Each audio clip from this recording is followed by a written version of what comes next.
Hi guys, so Brexiteers will of course attempt to defend Brexit from any form of criticism, and for months now I've been covering how the Tories will do this. However, a former senior member of Nigel Farage's Brexit Party and the current leader of the Reform Party, Richard Tice, spoke to LBC about how none of the problems facing Britain over the last 2 years have anything to do with Brexit. Richard was quite adamant about this because we need to listen to him, not to experts.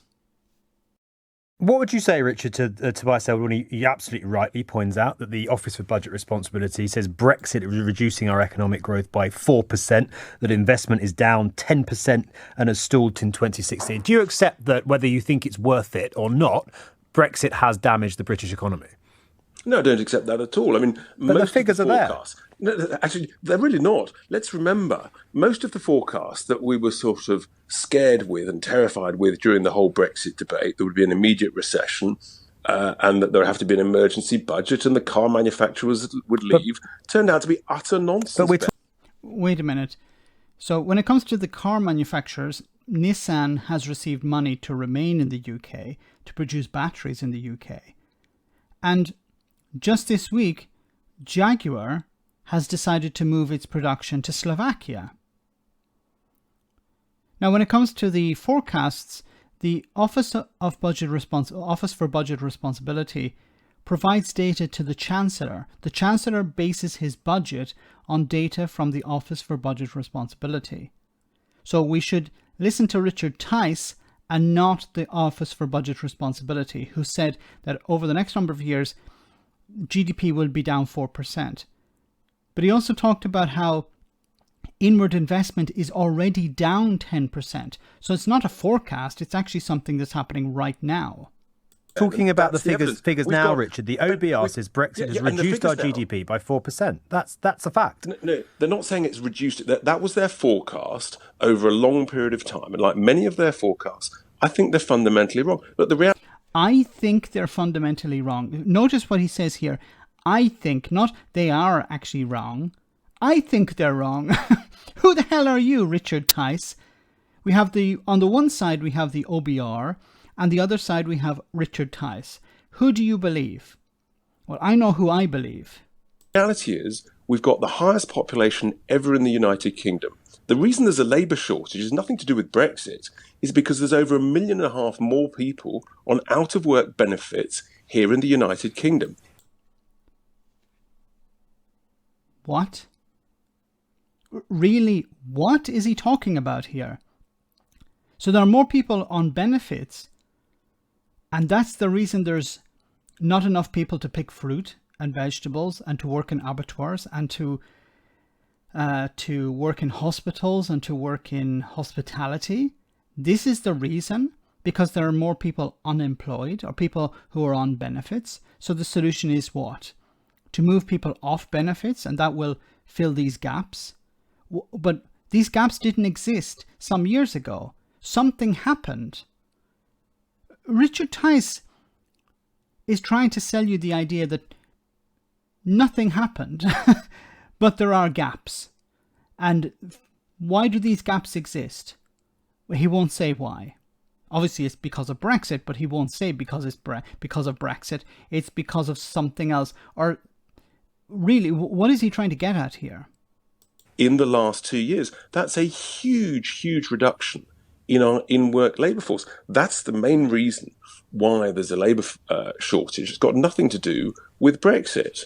And there's inflation across most of the world due to supply chain issues, due to higher energy costs if you have to import energy, partly as a function of Ukraine, partly as a function of COVID, nothing to do with Brexit. Okay, but we're talking about a labour shortage. We're not talking about inflation here. Inflation, part of the inflation is, of course, related to rising energy costs, but some of it is related to Brexit. But let's park Brexit even for a moment. Why is he talking about something that's unrelated to the shortage of workers? He's moved from shortage of workers to inflation, and because inflation is happening in other countries, then it's nothing to do with Brexit. America's got high inflation. They're not involved in the Brexit debate, for heaven's sake. Richard, do you accept that the majority of British people think Brexit has gone badly? And is that a view that you share? That's what polls suggest. No, I don't accept. I think the majority of people that I talk to who voted for Brexit, I think they feel that this government hasn't grasped the opportunities yet. And they. What opportunities? They keep talking about these opportunities, but they never actually present any examples. An example such as what, Richard? Give us some examples of these opportunities you're talking about. Trade deals. Well, we've had your trade deals. The trade deal with Australia is an absolute disaster. Disaster for British farmers. Wonderful for Australian farmers. Disaster for British farmers. Is that an opportunity? An opportunity to do what? I would like to see them do that. And I'm hearing that on the doors when I'm campaigning around the country. So, look, we've given ourselves the opportunity. We're in control. What I am sad at the moment, but it's still possible, is that this government isn't doing what it should do, which is now grasp the opportunities. You've got to go for growth, and you do that by cutting taxes and regulation. And this is his way of achieving growth.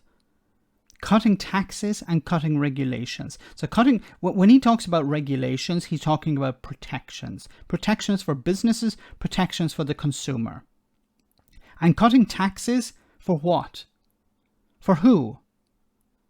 Because if you cut taxes for those at the top end, who obviously the Reform Party is more concerned with, not really with people at the bottom end, what do they do with that money? They hoard it. They don't spend it in the economy.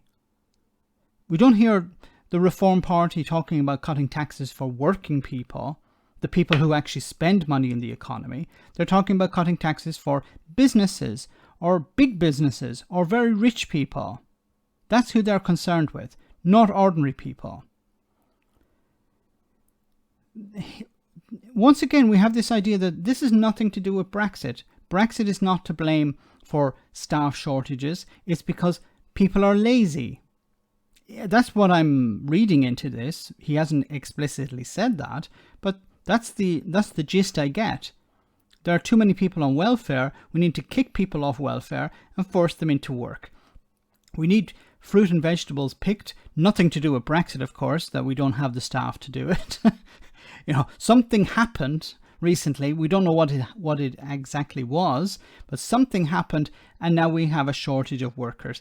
And it's because, well, there are too many people on welfare. We need to kick those people off welfare and force them to do jobs that they don't want to do or that they're not able to do. And I've talked about this before, and I've said this before. The goal of these right-wing demagogues is to force people off welfare into jobs where their benefits are connected to these jobs. So if they don't do the work, they lose their benefits. If they complain about the work, they lose their benefits. Basically a type of, and I have to say it, basically a type of slave labor. That's the goal of these right-wing demagogues. This is the goal of these libertarians. They don't care about ordinary people, they care about businesses, making sure that they continue to make a profit at the expense of the general public. Let me know in the comment section, guys, what you think about all of this. As always, your comments are greatly appreciated. Thanks a lot.